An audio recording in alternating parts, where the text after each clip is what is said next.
Hello, you guys, and welcome to the Holiday Impact. My name is Shantae Holliday. Thank you so much for joining us today.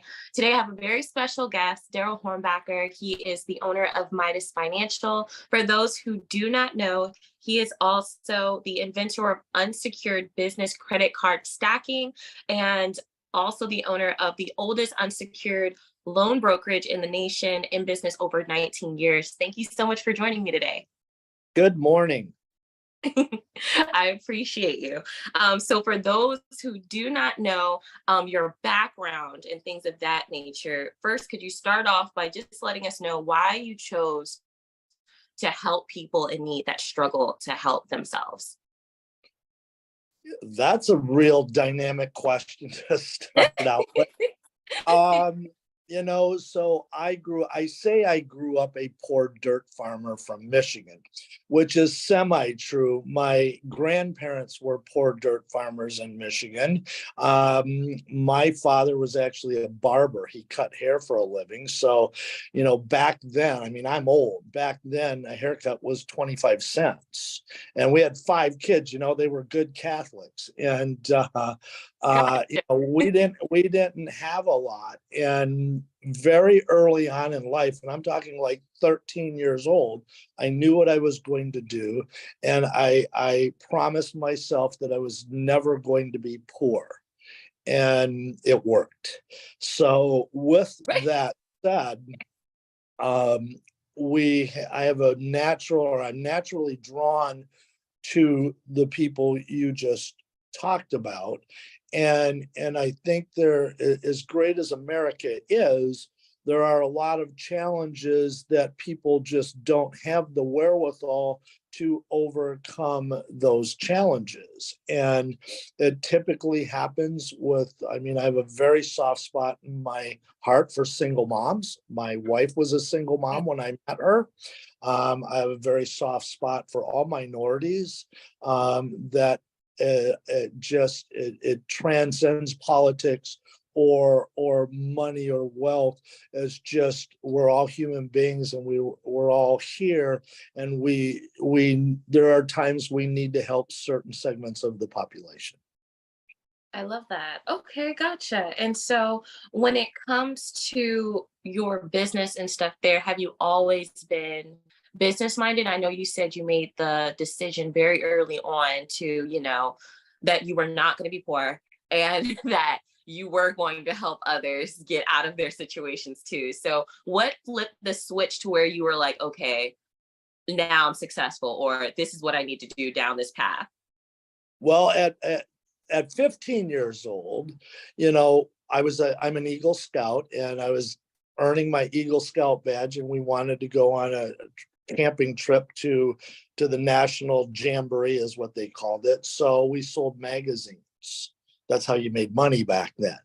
And I sold more magazines than any Boy Scout in the state of Michigan. And I literally went door to door begging, doing whatever. But I was good at it, and I would identify the magazines in advance and based on who opened the door, because back then everybody still opened their door, And Right. I would say, "Oh, hi, Mrs. So and So, how are you? I'm selling magazines, blah blah blah, and I have this beautiful Better Homes and Gardens magazine that I think would fit you perfectly." So just identifying the product with the actual consumer. So that was where I knew I was a salesperson, and I felt from the very beginning it was a great career. So there's a lot of salespeople that are a little shady, but I thought it was a great career. So I just started selling, and then it turned into business ownership at a very young age. I've bought and sold 12 businesses. Midas was my 13th, and where I finally was at peace and at home. But I would buy distressed businesses, fix them, and sell them. And I started that with my grandmother's backing when I was 22 years old. And, just kind of Really? Yeah. So I bought a distressed dry cleaning store of all things. And before it was over, I owned 27 dry cleaning stores in my life. So 27. 27, yes. And then it went in and commercial laundry. There are a variety of businesses, but yeah, Wow. so that's how it all started. And then the one common denominator from the very beginning was money and or lack thereof. And we'll get to Right. that part of it in a minute. I'm sure you have other things you want to know more. Of course I do, but I'm never going to tell you to stop. I'm loving it. Um, so for today's topic, honestly, I really wanted to dive in on people making the decision to making the decision that they wanted to achieve their greatest potential, right? And I felt like you were the best person to talk to about that because of everything you've achieved and accomplished so far, right? So I want to know, what do you feel about the value of maximizing on your time and implementation over just having a ton of ideas? Because it seems like you mastered the execution part. So the greatest idea is the one that never happens. You have so many brilliant people that have this great idea. Like I'm talking this afternoon, I'm talking to a teacher, and we have been going back and forth for 2 weeks about how money works. And he Right. just doesn't get it. And he's retired now as a teacher. He's 62, but he's too young to quit working. So he has a product that he's invented, and he's searched the internet for money. And he thinks he knows it all, but he doesn't know anything. And I'm trying Right. and finally, we've been doing this via LinkedIn for the last 2 weeks. Finally, I said, look I can help you, but you don't know what you think you know. Right. And we'll see how that conversation goes. But to get back Right. on point is that there are many classifications and or categories of people, haves, have nots, rich, poor, so on and so forth. My classification is want it or don't want it. And if you want it, you need to be prepared to do certain things. For example, I've made it. I can retire tomorrow if I want to. I was at my desk Sunday morning at 3:30 answering emails that certainly could have waited till Tuesday. This was Memorial Day weekend. I had a guy, this is going back 3 or 4 years ago, young gentleman, 20 something years old. And I was actually at the Business Loan Broker Academy convention in Vegas. I was the guest speaker. So 5 years ago, I think now, 2017, whatever. But anyway, he said, okay, what do I got to do to be just like you? And I'm like, well, first of all, you don't want to be just like me because I'm crazy.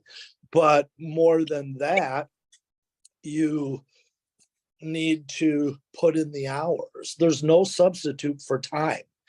And he said, well, what do you mean? And I said, well, tell me what you do every day and especially every night. And it got to the weekend and he was a club type guy.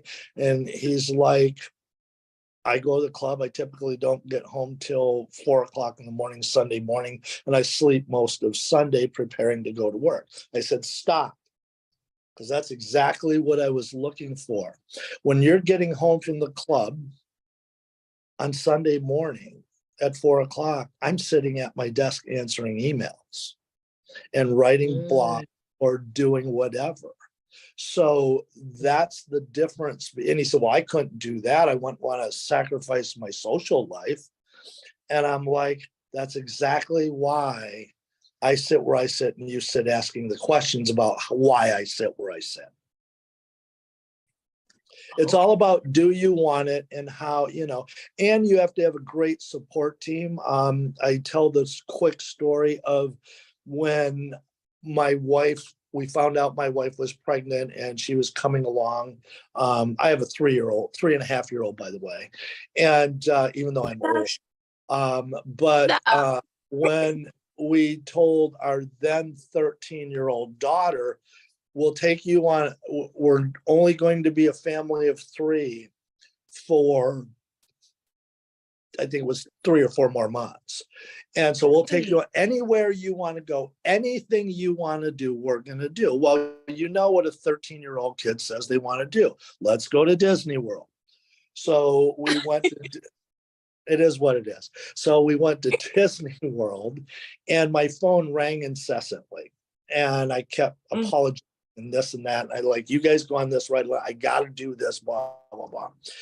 At the end of the day, I said, I'm really sorry. Let's go out and have a fancy dinner to make up. And my daughter, who was 13 at the time, says, she's my stepdaughter, but I've raised her since she was 2. So she's my daughter. She called me Mr. Darrell. And she said, Mr. Darrell, I wouldn't be sitting here today if you didn't do what you do. Right. So, yeah. So kids pay attention. They do. And, and I have a million stories regarding that with her primarily.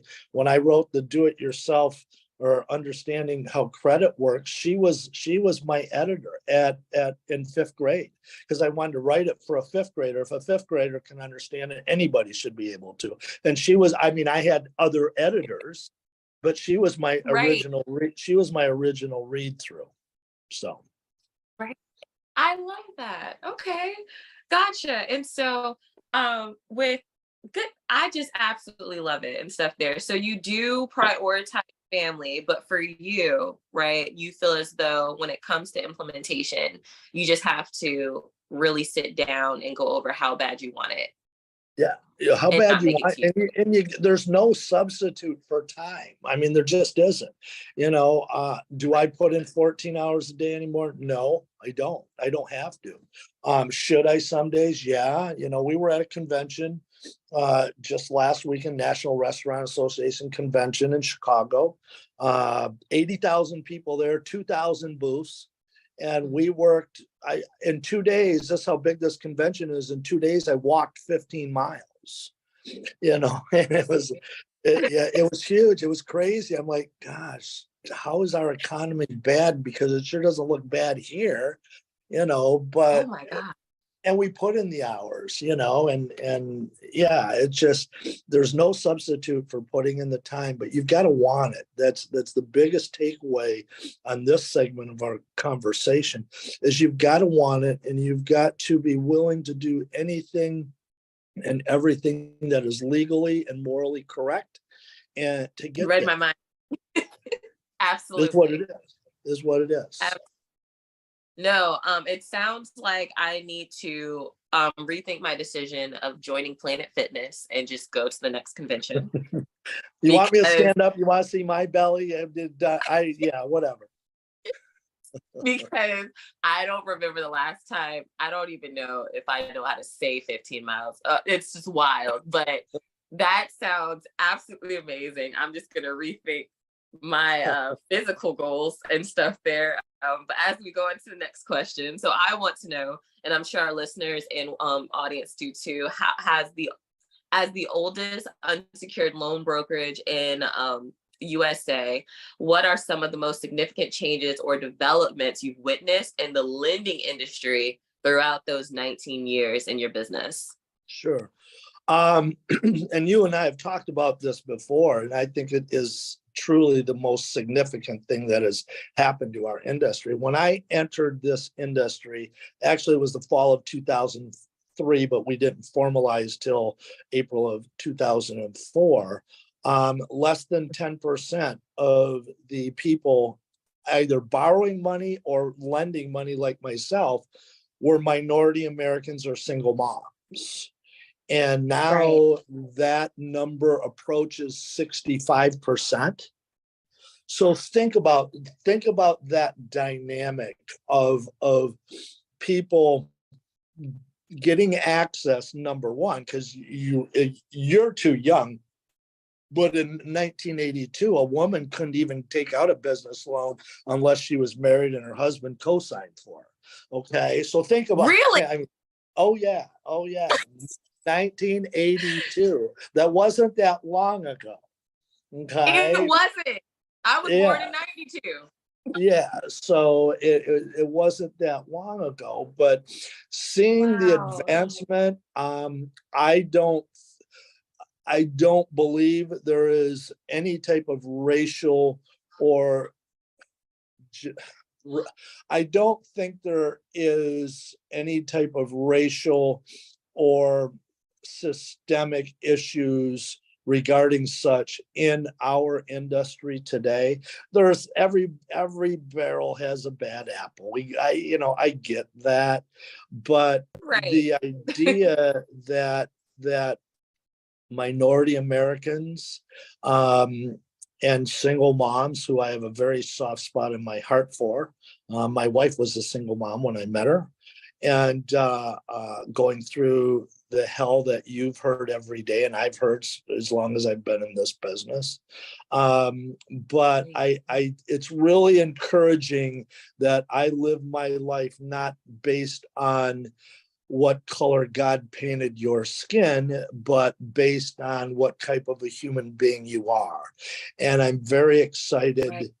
that our industry has grasped onto that and has done something about it. Right. Right. No, I absolutely love that. So with your target audience, right? And stuff there, how did you decide though to be able to help the people that you help, right?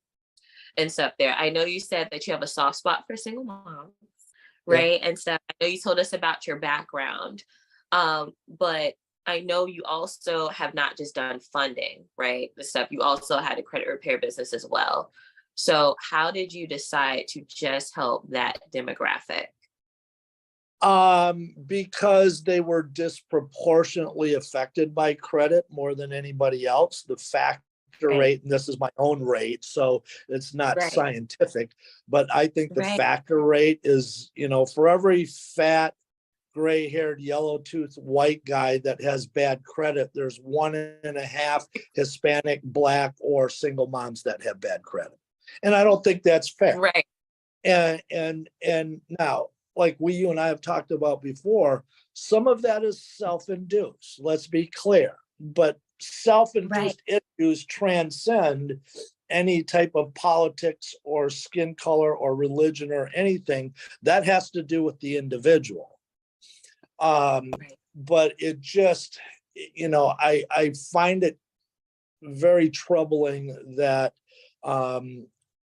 certain people, like for example, when Midas was big, I mean, prior to the crash, I had 7 offices and 100 employees around the country. 73 of them were salespeople. Out of that 73, 72 of them were single moms. And why did I do that? There's a variety of reasons, but the biggest reason is a single mom can't quit. A single mom can't right, give up because she's right, probably not getting child support. She's probably not getting paid as much as her male counterpart to do the same job. And so I wanted to do my part to cure those injustices, if that makes sense. right. And so, yeah, Yeah, so and back then, this is going back to, the early 2000s. My average single, right, so think about the money differential for today, but the average single mom that worked for me was making 150 grand a year.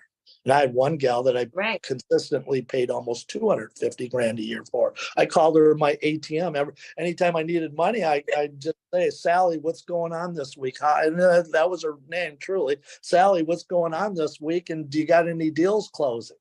It What? was what it was. Then she never let me down. Wow. So Wow. yeah, so that excuse me. Uh yeah, that's there's people out there that want to help, we're a company. It isn't just me, it's my wife, it's my partners. We're the United Nations in this small company now.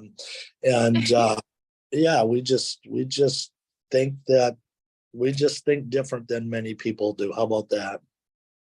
I'm still on Sally. She's making as much as a doctor. It That's was amazing.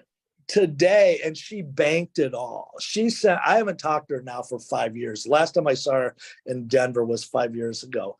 And she showed me pictures of her house. She now owns 5 of the biggest medical and recreational marijuana stores in the city of Denver and in the expensive part of town, the Cherry Creek area. She showed me a picture of the safe in her basement, which is a whole room. It's 20 by 15 or whatever hell it was, with a big iron door on it and stuff. And it was just stacked with cash, stacked with it.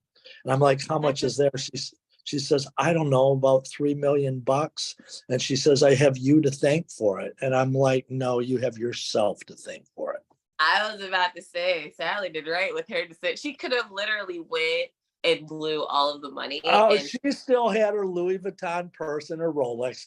I won't ever let her kid you. but she made sure to invest some too. And that matters.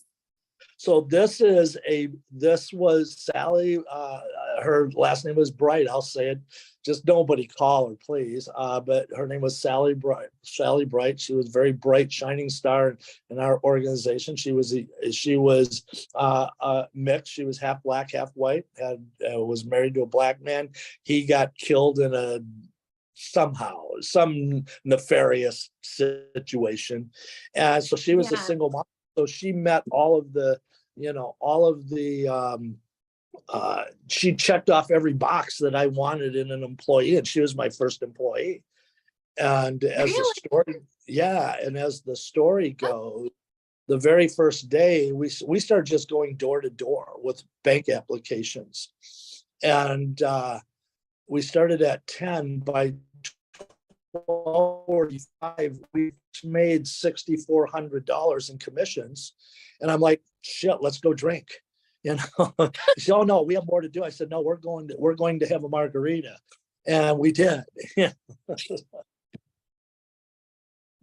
I mean, you deserve something after all that. Good Lord. But that is crazy inspirational and stuff like that, right? So let's say we have individuals that are have let's say challenge credit watching. Let's say we have business owners that I know own a lot of credit repair businesses, own a food trailer, whatever kind of thing, right? And they're trying to figure out what in their lifestyle needs to change other than just showing up, right? And stuff there. Like a lot of people don't understand that their morning routine starts at night. So I want to know, how exactly do you start your days? How do you plan out your weeks and stuff there beforehand to ensure your success? Yeah, so good question, hard question to answer, because every day is totally unique. I mean, I have the certain things I need to do when I first get into the office in the morning. Today I stayed home a little bit because I wanted to say goodbye to my 3.5-year-old before I went to work and before her mother took her to school. And so we laid in bed for a half hour just hanging out. But I have certain things that I do in the morning. The typical look at your emails, look at your social media, look at your LinkedIn, because we do a lot of work with people on LinkedIn also. Then I'll pay any bills. Then I'll walk around. We have one credit repair processor right now, and we have 2 other loan processors. So I'll go and say hi to them. When they get here, they didn't get here. They'll be here in 5 minutes. They get here at 9:00. We'll talk to them, and then I'll deal with any phone calls, and then we'll look, and I get all that done typically in the morning by 9:00. And then I'll have a partners meeting with my partner, Wes, who is the real brains behind this business, and my other partner who is my wife, who is also the real brains behind this business. I just sit and write checks, and that's it. And talk to people like you, which is way more fun than what they do. So, but Tell them I said yeah, thank you. and I'll prepare the night before. I just, so, my wife gets on me every day. I'll show you something. My wife gets on me every day because we have a fancy custom made CRM and all that kind of stuff. Well, here's my CRM. Okay. This is the notebook. I have 9 of these across my desk right now, all with different notes. Not the little pad. Yes. I love it. Love it. So that makes me feel better. I keep telling her that's the 3 subject notebooks.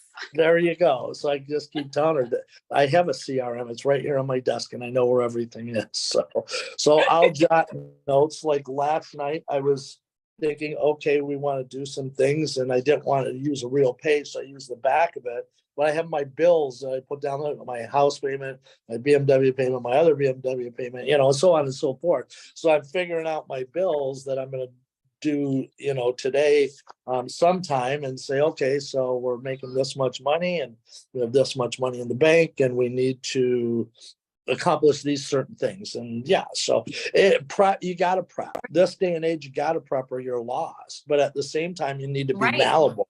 You have to be malleable, and you have to have the capability of turning on a dime. I mean, I have to write yesterday we have an SBA loan going, and the guy from SBA calls me and says, well, you gave me a pro forma, but it's the whole year and I need it broken down by the month. And I'm like, that's going to take me an hour to do.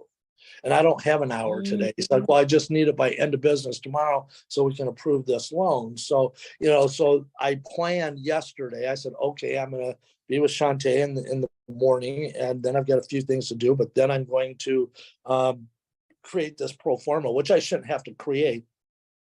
But the borrower is the borrower is one of those 95% of the people we talked about before. So I'll do it. It'll take him 2 weeks and he still screw it up. So yeah. Right. But at least you're honest, right? And stuff. So like, do you feel like there's a magic time that you need to wake up in the morning to be successful? I've heard 4, 5, 6, 3 a.m. Like, what do you feel? Yeah. So and it's odd, and you won't remember this, but there used to be a TV show called Room 222. Go look it up after we're done. And I sure will.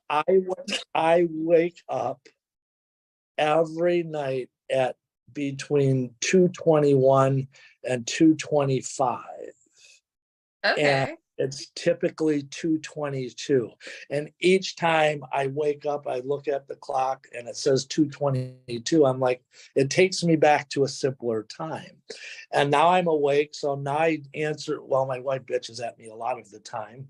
But I'm like, if you're sleeping, your eyes are closed. How is my phone light bothering you? But she'll say, will you turn that off? If you're gonna get up at this hour to go out in the living room and work from there, but don't work in my bed. So I get up like 2:30, and my business partner Wes is the same way. I will be going back and forth via text message at 2:30 or 3 o'clock in the morning. Really? Yeah. So what time do you have to go to sleep in order to even be able to be awake at that time?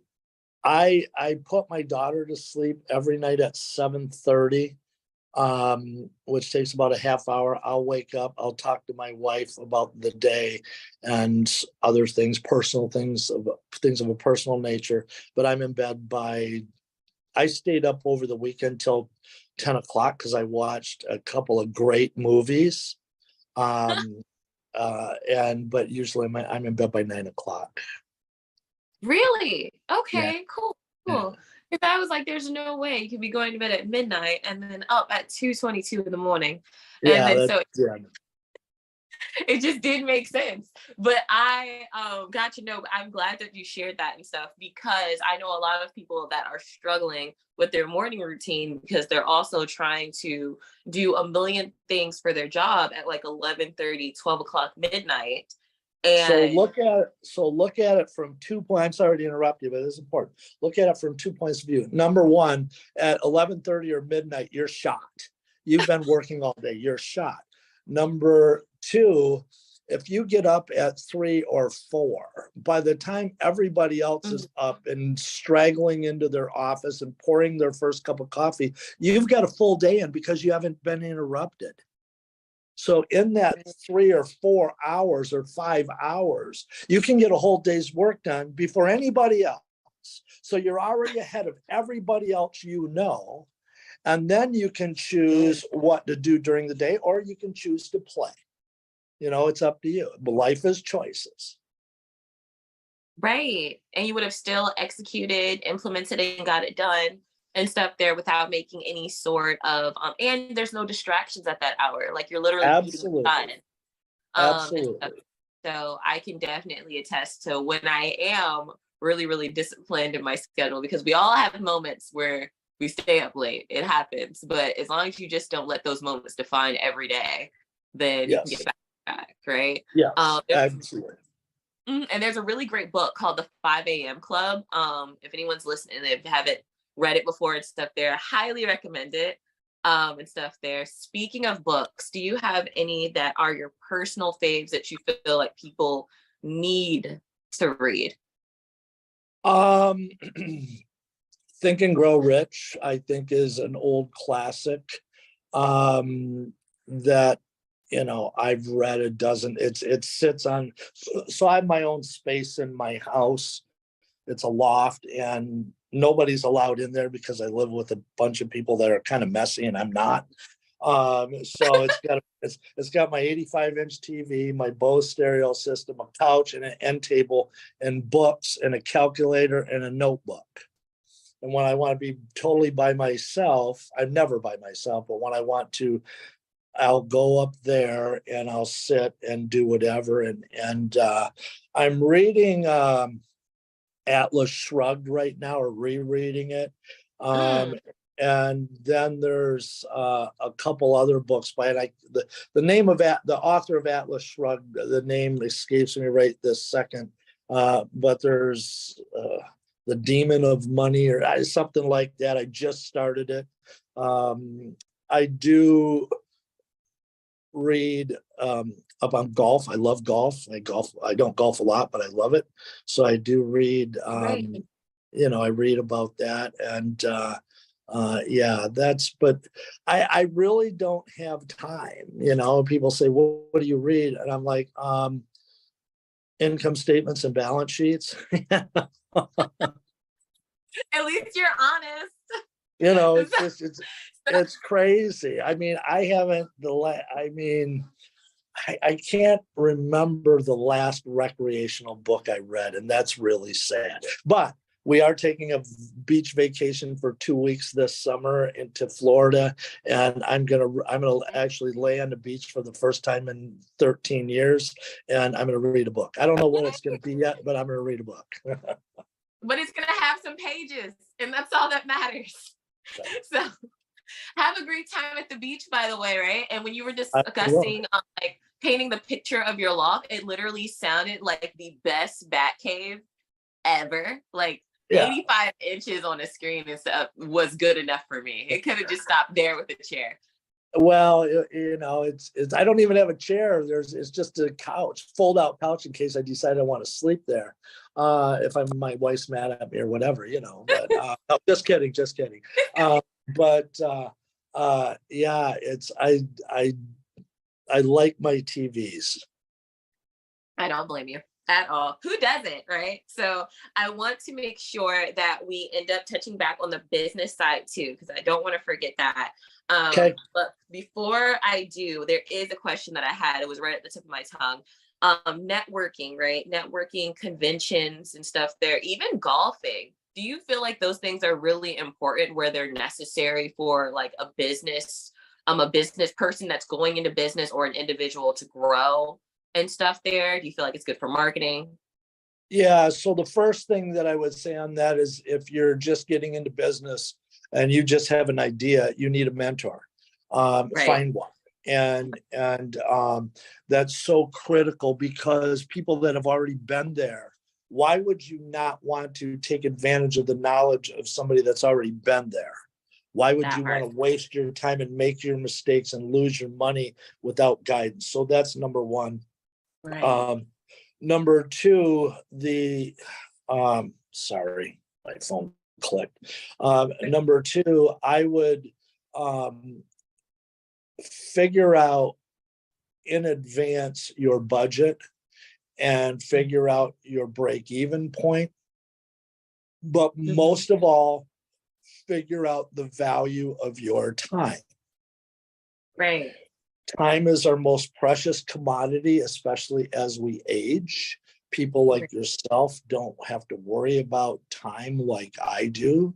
And I'm frantically trying to jam in as many things as I can that I've always said in the past that, oh, I'll have time for that later. Well, later's here. So but you have to this is the biggest mistake that a business owner makes, and I've even made it as close as a year ago.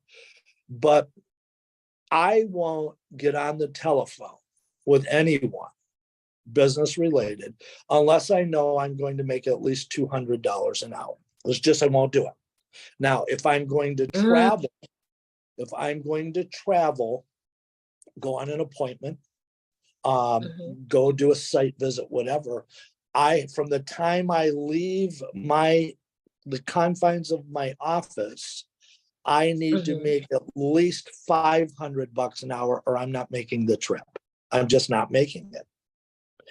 And when you're budgeting, yes, you need to budget for labor, your assistant, your chef, your whatever, but you also in that budget should put an amount of money based on what you think your value is.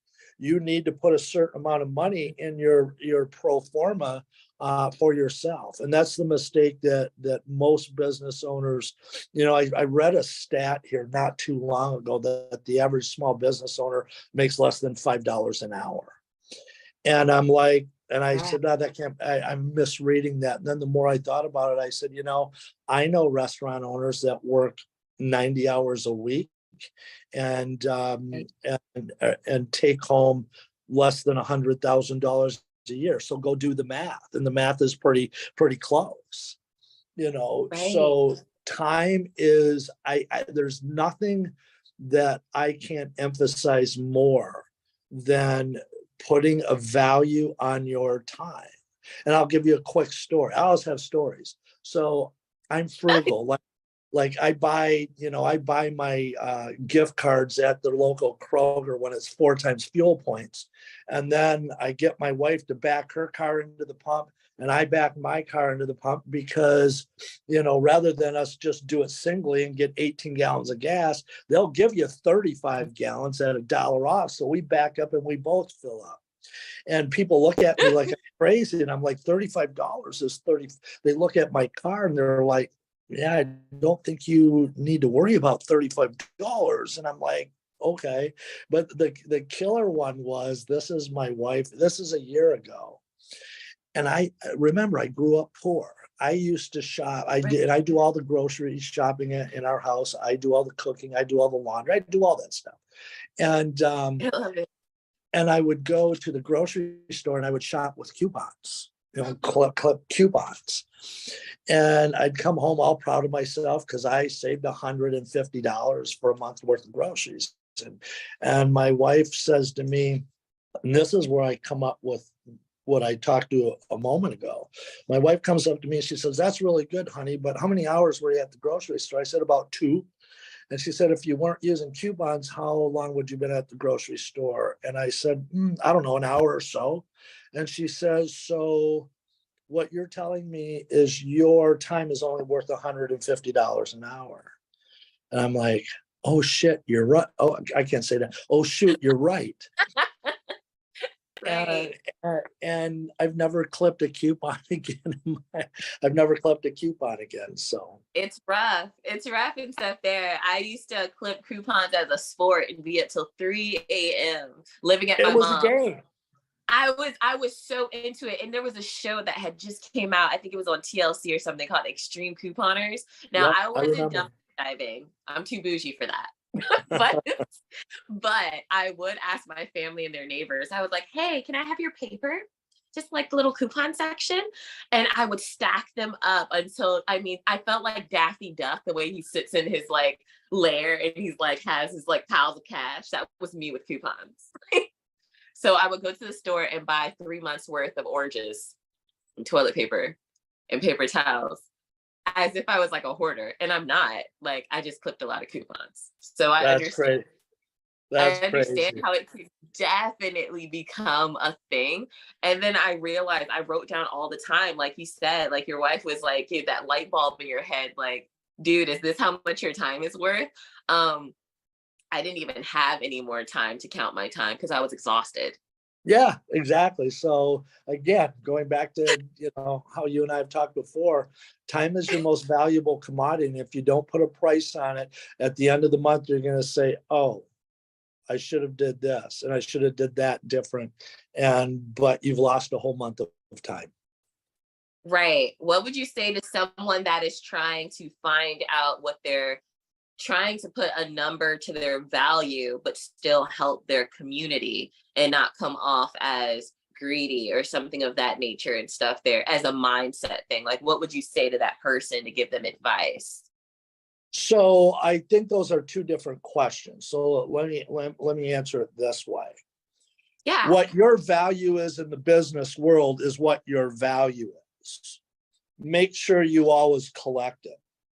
Now, how to come off as the savior of the community. Once you collect the money, then you have decisions and choices at how you spend it.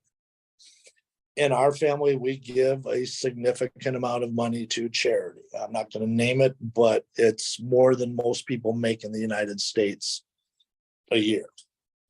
And and we do a lot of volunteer work and things like that. So I don't think it's right to lump your question into one, because it is two questions. Go make your money and then choose wisely what you do with it. Choose responsibly. Gotcha. Does that make sense? It does. It does and stuff there. So without having to put like an emotional feeling behind the dollar itself and stuff there, you feel like a person should just kind of charge what you feel like your services are worth and then just move from there. Yes. Is that Yeah. correct? Yeah, absolutely.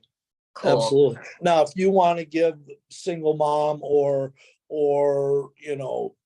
Latina woman that's working two jobs, if you want to give her a break on your credit repair, give her a break. But don't give away the farm and just choose wisely and choose responsibly how to spend your money. If you spend too much time on, okay, I don't feel right about charging this person that because, well, there's a dozen of those becauses out there, and pretty soon you're doing it for free. And Right. and you're feeling guilty. America is the biggest guilt complex country in the world, as far as I'm concerned. We have a I'm not even going to get into that story, but anyway, we have guilt complexes that are just ridiculous. Right. Weight is one. Go to the beaches in Mexico and see who wears a string bikini versus in the United States of America. Okay, and it's two different Right. people.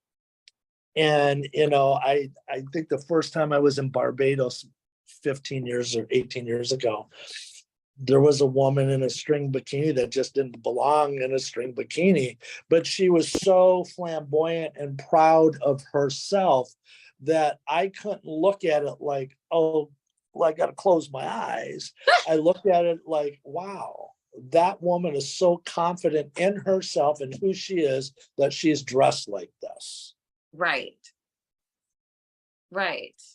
Gotcha. Okay. I love I'm that. sorry, I get off on off topic too No, easy. I love talking about street. You'll never ask me back. All right, what's next? Of course I'm going to ask you back and stuff there. I was so excited when you said yes.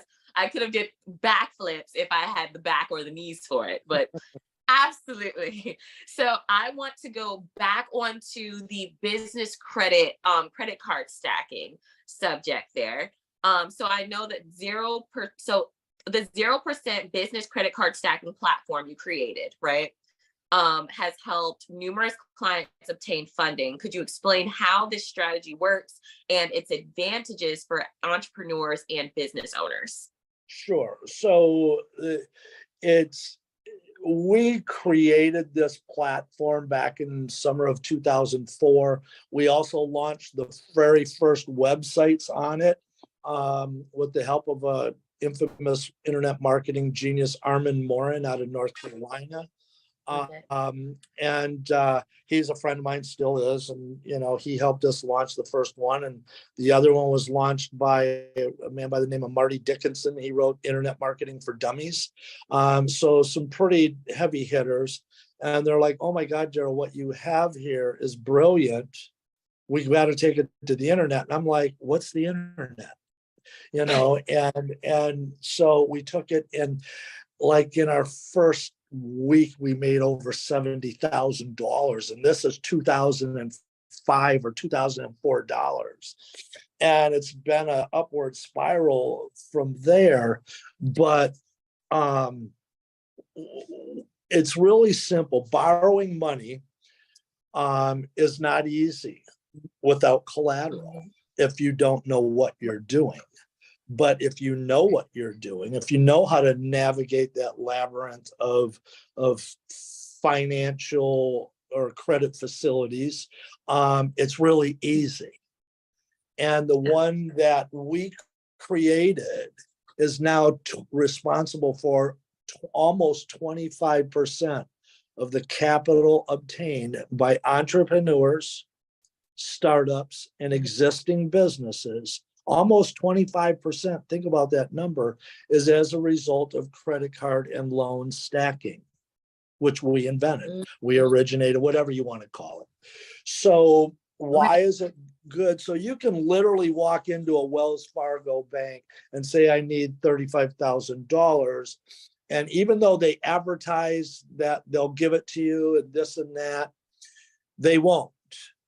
And they'll give you some lame excuse, and you walk out the door, walk out the literal door, and turn right around and figuratively walk into the Wells Fargo business credit card door with the same credit qualifications, and they'll give you the money. And not only will they give you the money, they'll give it to you at 0% interest for as long as 24 months. So think about the magnitude of that, because with the literal Wells Fargo business bank door, the issue is collateral. Well, when I just before I started Midas, I had over 800 FICO 8. I had a fancy car that was paid for. I had a fancy house that was paid for, and I couldn't borrow $125,000 to buy a piece of equipment. Yes, I couldn't. It was non-existent. But I couldn't borrow $125,000 without securing it. And I went home to my ex-wife, and I said, I need you to sign this document that we're pledging this house as collateral for this loan. She said, absolutely not. And so I was stuck until I started doing the research. And as the story goes, a little girl walked into my office and she says, "Hi, my name is Trisha. I sell money. Do you need any?" And I'm like, "Hell yeah, I need money, but I've already been turned down by the bank." "Well, why?" And she asked me a bunch of questions. She says, "Fill out this form and this application. I'll be back in 72 hours with your $125,000. Well, 54 hours later, she came back with a checkbook for $150,000, and the first check was already made out to her for $4,500. Little did she know I would have paid her $10,000, right? But that's how Midas started. So then I took that money, bought the piece of equipment. It tripled the value of the business I owned. I sold the business, went back to her and said, "Hey, there's a biz op here. I'm just letting you know in advance that I'm going to get into it. And she looked at me and she said, well, Darrell, here's the thing. I'm pregnant and my husband doesn't want me working at all. She had some blood issues or whatever. So if you give me another $3,000, I'll teach you everything I know and you can start the business. And here we are today. That's how it all started. That's as simple and odd, but that's how it all started. And Really? it was that. That's insane. Every entrepreneur has a story similar to this, quite frankly. Ours was just, people say, well, how long did you struggle? I'm like, well, I made $6,400 on the first day we opened our doors. So yeah, I really, it is what it is, but yeah, right. It's the money, just understand how to get the money. And with the unsecured loan stacking, they don't report balances to the personal credit bureau. So therefore your credit utilization ratio stays intact on your personal credit. So you lose no points.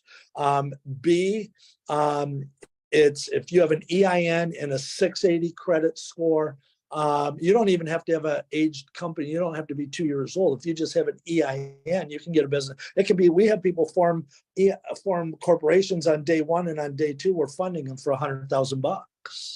So it's that easy. So for entrepreneurs, pardon me? I said, that's insane. For entrepreneurs and startups, it's gold. Or for businesses that need to expand, it's gold. So easy to obtain, no effect on your personal credit, which to me is the most important. You do pay points on it, but heck, you're paying 6 points to get an SBA loan done today. So the 10 or 12 that are charged, here's the thing. You can go into a bank and say, I want to borrow this. They're going to say, give me your house, give me your car, give me your wife, give me your firstborn daughter, give me it all. Or you're going to go into the proverbial credit card bank and you're going to fill out an application and you're going to get auto approved for X amount of dollars. What we figured out way back then was how to stack these credit cards on top of each other. You can't go out. People think they can do it themselves. They'll be successful with the first one. They'll be semi-successful with the second one. By the time they get the third one, they're going to get shot down, and then they're bad for at least a year. Whereas we have proprietary programs that allow us to apply for multiple cards. Hell, we got one guy. This guy owned Five Guys Pizza. He owned like a half a dozen stores. Five Guys Burgers. He owned a half a dozen stores in LA. We got him approved for $1.1 million in credit cards. Think about that. Another guy right here in Phoenix, very well-heeled businessman, thought the 0% interest was unique and blah blah blah, and we got him $754,000. But the biggest part of it is, as you struggle as a startup or entrepreneur trying to figure out the business, you're playing with the house's money for free for anywhere from 9 to 24 months. Now, let me emphasize that: free, F-R-E-E, in all bold capital letters. You're not going to get a better deal. SBA loan, this SBA loan I'm doing right now for this restaurant owner, it's going to be 11.5, almost 12%. That's what it's going to be. And he's selling the farm to get to it. And they're still going to charge them 6 points. So if I can come to you and say, okay, I can get you that same money, and I can get it to you at 0%, but I'm going to charge you 10 or 12 points, and we don't get to keep all that money. Let's be clear about that. We keep a tiny fraction of it. It gets divvied up in a lot of different ways. But at 0%, even with the fees, which are write-downs anyway on your first year's taxes, you're still at 0% interest that you can use this money. There's no better game in town. and hence why it's responsible for 25% of the capital obtained by small business owners today. Right. Goodness. Okay. Oh my goodness. That's so much information that you just laid on us. I really appreciate it. The fact that the guy that owns, what'd you say, half a dozen Five Guys restaurants got 1.1 million. Now remember, he made $1 million a year. He was a Centurion card holder. So he was pretty well heeled.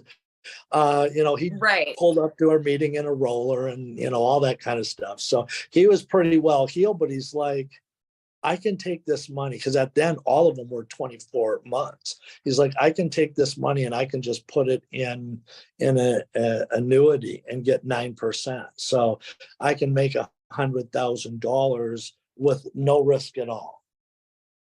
Exactly. Oh, okay. So he was basically playing smart and you guys were helping him facilitate that. Yes. And I don't know what he did with it. Our business, we don't see a lot of repeat customers. Although the loan stacking, we get a lot of complete, because we'll go out and get 5 or 6 cards for somebody. Then we'll go in and we'll erase their inquiries, which can take 2 weeks. It can take 2 months, whatever it takes. And once the inquiries are off, then we can go out and restack them with another 6 or 7 or 8 cards. So, and the lovely part of it is that if you try and remove an inquiry on an open personal credit card, they're closing your account down. On business credit cards, they could care less. So there's once we're done with a client has $100,000, $200,000, $300,000 worth of stacked credit cards, and there's no evidence that we've ever been there, because it doesn't report to the personal bureaus, and we've scraped their inquiries from them. Oh, so you're helping their personal credit and their business credit at the same time? Yeah. Well, Yeah, because the inquiries are going to show up on their personal credit bureau report, but just the glitch in the system, and I don't know how long it will last, but the glitch in the system is they are, if it's related to a business credit card, if there's a business name on that application above your name, it's a business credit card, except there's, I think, one Amex and a Capital One that do report to the personal credit bureaus. They're all business credit cards. So if you go in and remove the inquiry, legally remove the inquiry, they'll take it off and the card will stay open. They won't close the card. We do it every day. Really? Yeah. Sheesh. Okay. Got. And so and then go ahead. Go ahead. Oh no, what were you saying? I'm so sorry. No, I was just to say there's a tip for you. Oh, I appreciate it.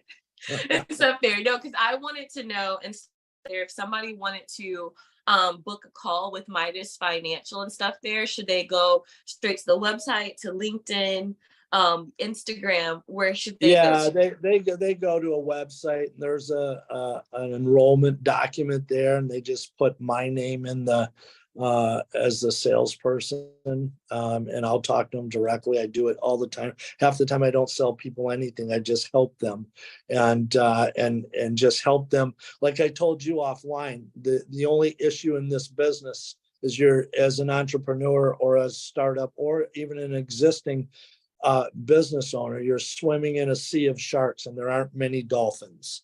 And if you find a dolphin like Midas, talk to us, because our whole business structure is based around helping people understand and navigate the waters they're swimming in, and the money takes care of itself.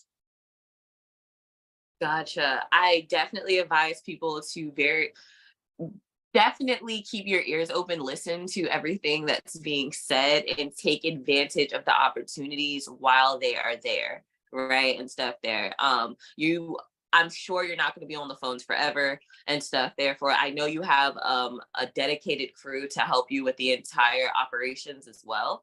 So I implore people to definitely take advantage of the opportunities here, because what you don't want to do is fund your entire business out of pocket by yourself forever. It's the easiest way to drown, and you don't have to. You don't have to swim by yourself, kind of just taking water. It's not an operation that's going to instill your success long term. So definitely.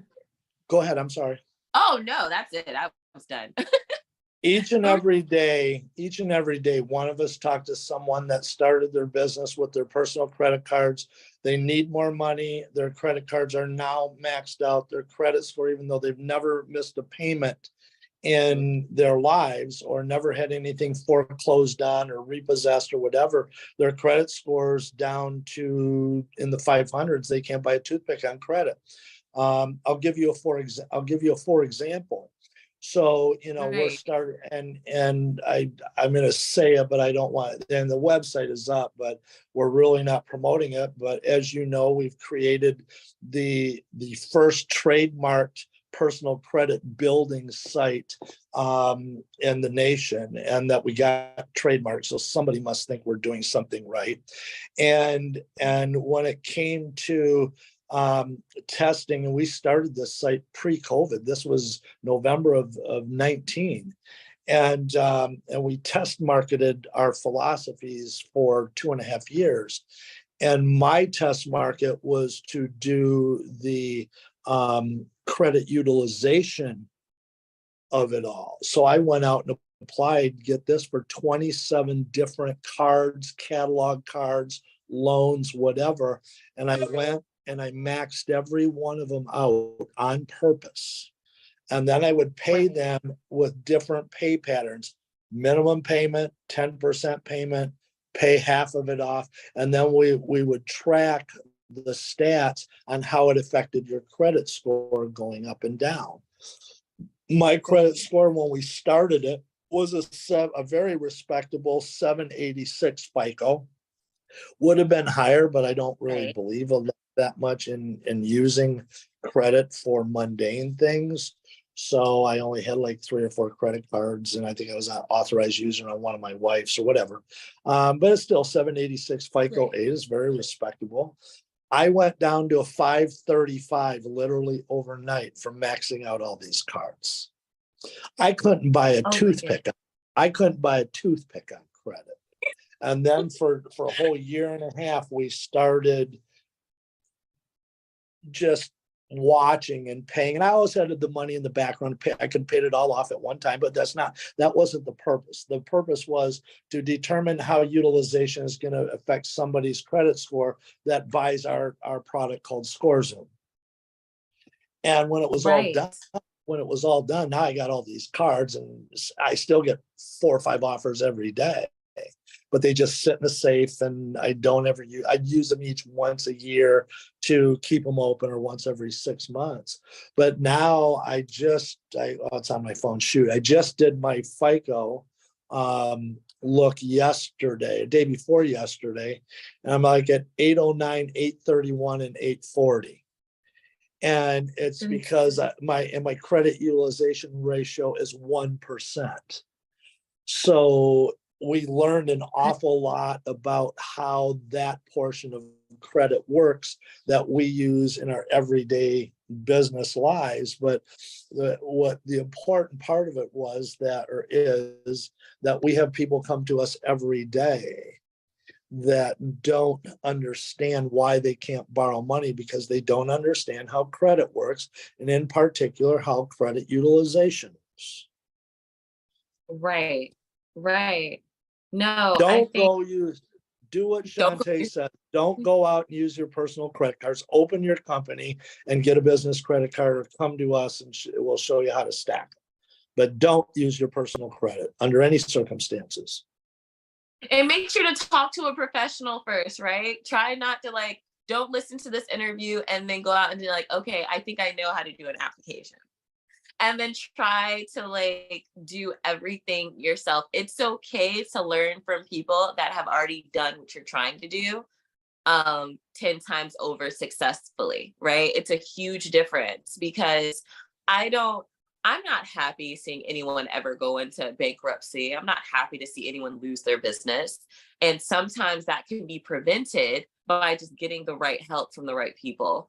So yeah, and stuff there. So you don't even have to move right away, like too quickly. You can literally just call for a consult to see if this is the right path for you. But at least you'll know another avenue of success that you didn't know before, or that you didn't consider that you were even able to do, right? So let's say somebody is watching, they have a brand new business, right?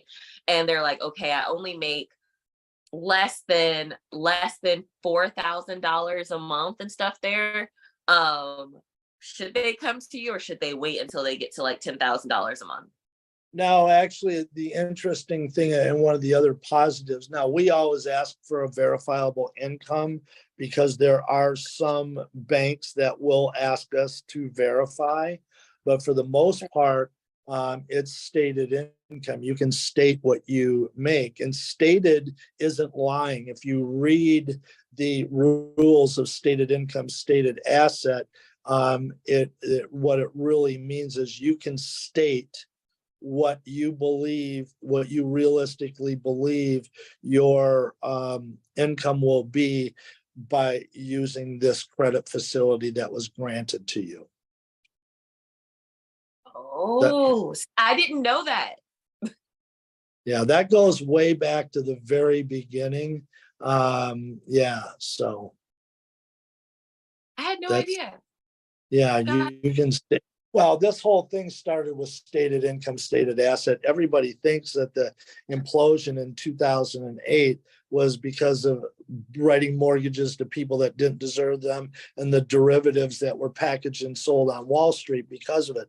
That's not the case. There was a third tine on that fork, and that was the incredible amount of loans that were given, these stated income, stated asset loans, that we started this company to help real estate investors. That's how I started this company.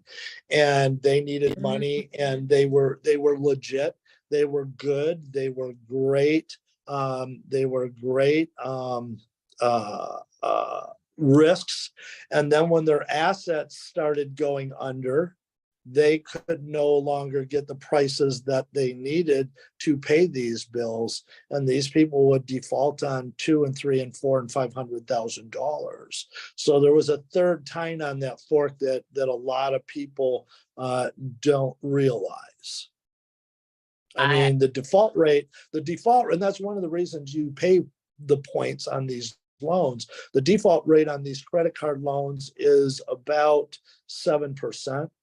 And it's one of the reasons that they'll give you the credit card, but they won't give you the checkbook line of credit, because the default rate on the checkbook lines of credit is about 11%. So Chase is playing the arbitrage. Now, during the crash, that default rate was over 17%. So think about that. Yeah. So, and some of them today are even down to 3%, but pretty much that's what it is. Goodness. Okay.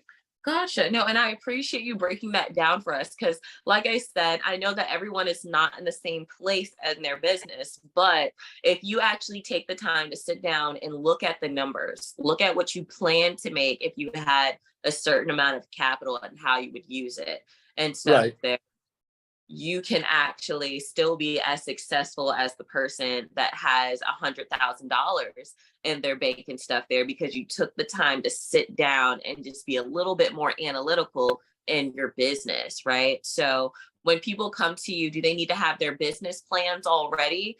Nothing. Really? No, Are you sure? They don't even have to tell us their idea. It helps because certain banks have a natural affinity for one thing and certain ones don't.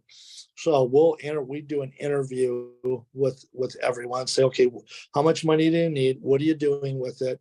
Have you planned out how it's going to affect your personal life as far as the expense of this? Because this has to be paid back. And So, and the other thing about the 0% interest is that takes your loan payment down typically to about 1% of the outstanding balance. Whereas if you're paying interest on top of the loan, then it's 2%. So if you take $100,000 out, your payment is $1,000 versus 2,000. It's really, the math is that simple. Gotcha. Okay. Goodness. Alrighty. So if a person, I know you said, so we talked about the income that a person does or does not need, right? Already in regards to their credit score, their current credit score and stuff there. Does that weigh heavily on their success rate on getting a loan from you guys? Yeah, absolutely. So we'll take 680 or better, but that's got to be a score that the bank pulls or one of the banks pull, not that we pull or you show us or whatever, because you know the different levels of credit reports, obviously, and I'm sure most of your listeners do. But with Right. that said, like I could walk in today with my scores and my credit utilization ratio. I could walk into 4 banks and come out with 300 or 400 grand unsecured. That's power. That's being powerful. If you use Right. it right, you know. But Right. there are people that are of lower credit scores that all they need is $25,000 or $50,000, and we can do that with a 680. But if you want to have literal carte blanche to name your price, you really need to have a rock solid above 750 credit score. And if you have that, you'll get max limit or real close to max limit on 5 or 6 different cards to start with. Then we'll go and erase the inquiries, and we'll go to Fiverr. We have one client that Wes is doing. I haven't even talked to Wes yet today. We have one client that Wes is doing. This is his fourth trip through our program. Fourth. And he just keeps getting more. Yeah. And he's making all his bills. He's got a high, 700 some credit scores. He's thriving. And this is his 4th time. Yeah. So you can go in, there's 100 different credit cards out there, business credit cards. And it's limited to by what ones we use. And that's it. And we're at the point now where one of our people spends half of her day, calling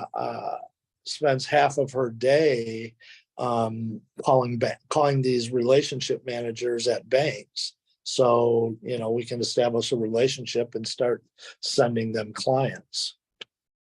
Right. Goodness. Well, for one, tell Wes I'm proud of him.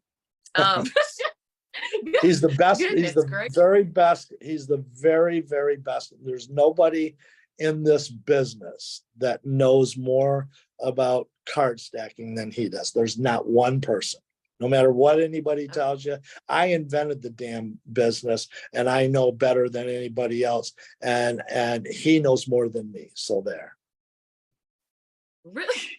I love that and stuff there. And there's nothing wrong with giving someone a little light too. So I completely appreciate that. Now, over the years, right, you've obtained over 2 billion in unsecured car stacks for your clients. Could you share a particularly memorable success story where your assistance made a significant impact on a business's growth and success? Do I get to cry? Yes. Okay. Wes did this. So this is about a year ago. And I will tear up on this. This is about a year ago. And it was a Tuesday.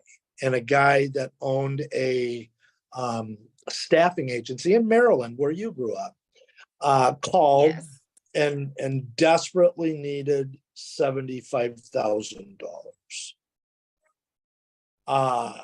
Or he wasn't going to make payroll on Friday. So Wes talked to him, and I know you know what an MCA is. And we don't sell MCAs at Midas because I think they're dirty, I think they're stinky, and I think they're greasy, and every other negative adjective you can come up with. But in oh shit, are you, in certain circumstances, we will do it if the customer will do whatever we tell them to do, and we demand it. We make them sign off on it. So we went and Right. got him the 75 grand. And then we put him into our credit repair program. And 60 days later, we fixed his credit. And we took him into our loan stacking program and got him the 250 grand that he wanted. Let me get water. We got him the 250 grand he needed. He paid off the MCA and still had 100 and whatever. He calls Wes and they're talking. Wes turns it on speakerphone, walks down to my office, says, "You have to hear this." Right. So the guy proceeds to say, if that when I called you, I was losing my wife, I was losing my house, I was losing my business, and I was losing. See, I'm a soft spot. So he said I was losing everything. Right. And if you want to have helped me,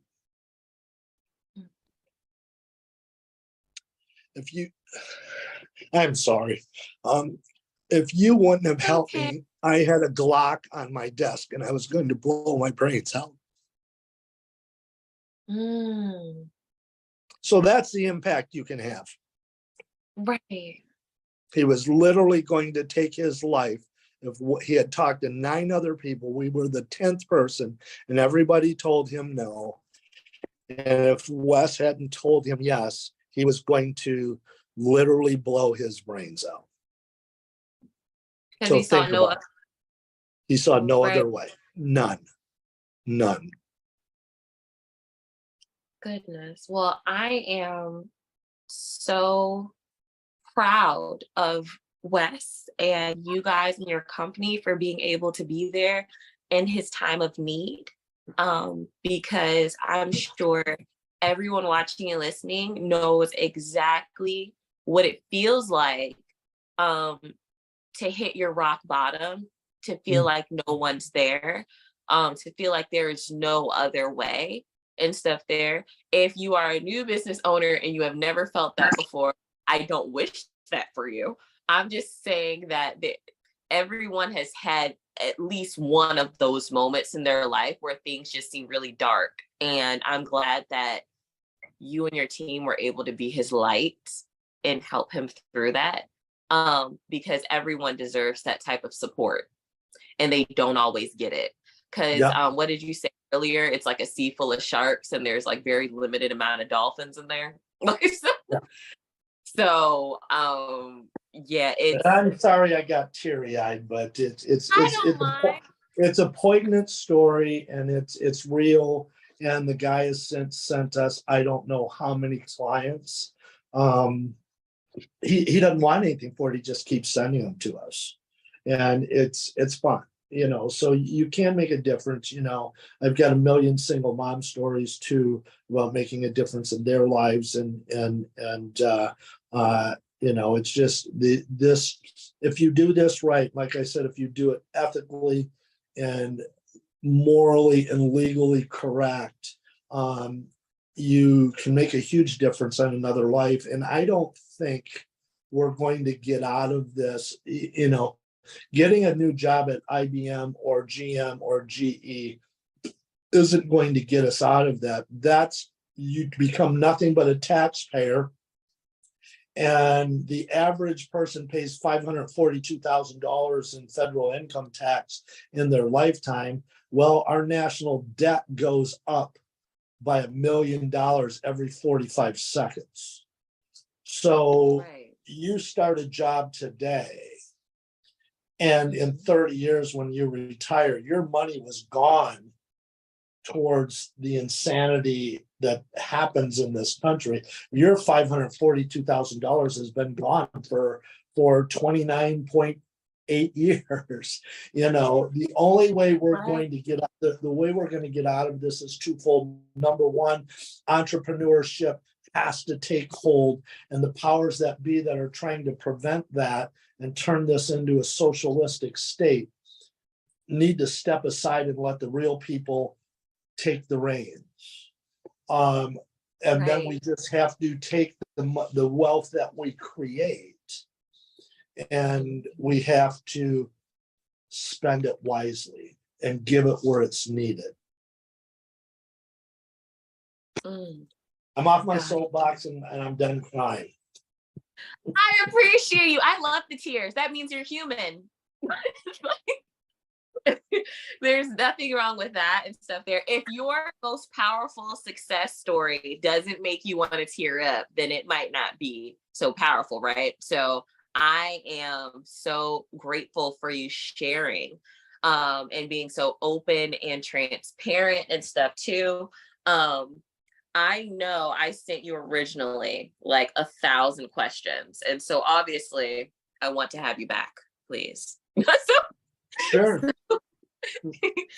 Just because for one, it's just always such a joy to interview someone that's passionate about their craft and what they do and still believes in, like, being with your family and helping other business owners have a better way of life, basically. Because I know a lot of people are struggling and they kind of just feel like it's an uphill battle with no hope, but there is hope. And there are so many people that have been to where you're trying to get to. And all you have to do sometimes is just stop thinking about the top of the staircase and think about who can help you get to one step at a time. Honestly, that changing my thought process to just that alone has helped me get over the worst panic attacks, get out of the darkest places, and just kind of look at all of the beautiful things that I have going on in my life and where it comes to my businesses, networking, colleagues, new friends, and family. Just kind of ask for help when you need it, right? Now, before we close and stuff there, Darrell, do you have any closing words for the audience listening and watching? The biggest thing is there's a couple things. So number one, education. You have to educate. This is not rocket science. If I can figure it out, anybody can figure it out. Trust me. If my fifth grader can edit one of the books that I've written and understand it, so can you. Anybody can understand it. And what I see day in and day out, why my wife became TikTok famous for a while, was because all she didn't try and sell anything. She just educated people, and people were thriving. People that you would never think were thriving towards her, just flocking towards her. And then she just got bored. I don't know. I never even really asked her, but I mean, 20,000 TikTok followers that were listening to everything she broadcast in 3 weeks. That's unheard of. Amazing. But education is tops. It's just, you've got to understand what you're getting into. Then you won't get taken advantage of if you educate yourself. Mm-hmm. So that's number one. Number two, you got to put in the time. There is no substitute for time. Number three, you have to value your own time. I don't care if you think you're worth $30 an hour or $500 an hour or what, anywhere in between, but you have to value your time, and you have to record it so you can make sure that your value is met to yourself. And finally, just be nice. Just be nice. It's so, we live in a chaotic world, and it is what it is. And people, like I told you the story about sitting in the bar and saying, They want you and I to argue. It's just what they want. And realize that, know it, and live your life differently. If you want to be different, do different. And Right. knowledge is power. Knowledge is power. You can go out and get this money and open a business and look. You never want to be number one. You always want to be number two. Because number one, everybody's trying to knock you off the pedestal, but nobody pays attention to number two.